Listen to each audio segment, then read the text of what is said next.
New at 4, some Michigan lawmakers are looking to stop a practice that's taking money away from foster kids.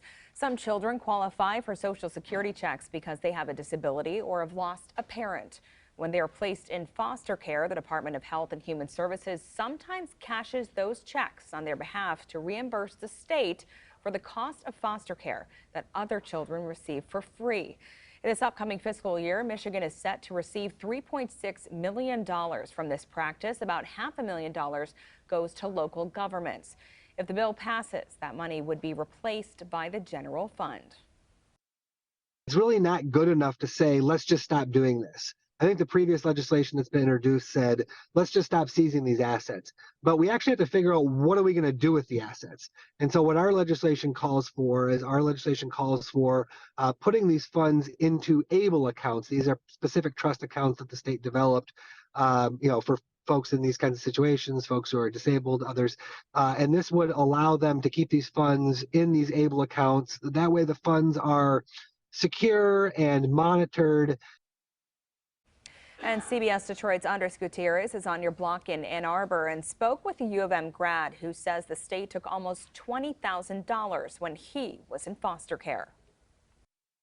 When you turn 18, oftentimes they just tell you good luck. Justin Kishetta entered the foster care system at age 15 after his father died of cancer. Justin and his 4 siblings ended up living in 4 different foster homes. And you kind of never knew where you're going to be next, so it was kind of a thing where you'd never know if you're going to have to meet new teachers, new friends, new fellow students. Due to his father's passing, Justin and his siblings were entitled to Social Security benefits. However, the state of Michigan took those funds, leaving the children with little financial support when they aged out of the system. Over $18,000 was taken from me from the time I entered foster care to the time I aged out.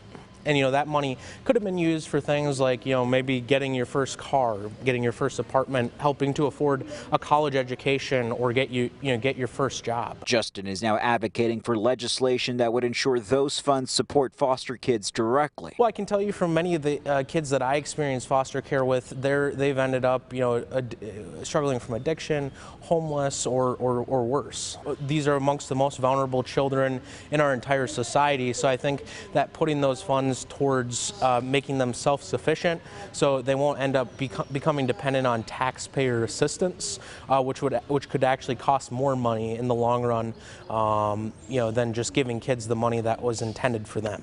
On Wednesday, the U of M grad will appear in front of the Michigan Senate Committee on Housing and Human Services to share his story and help Senate Bill 872 pass so other foster kids can transition out of the system with some financial stability. Most people don't know that this is happening, and therefore it continues to happen. And I think Michigan has a rare opportunity to fix incredible injustice. In Ann Arbor, Andres Gutierrez, CBS News, Detroit.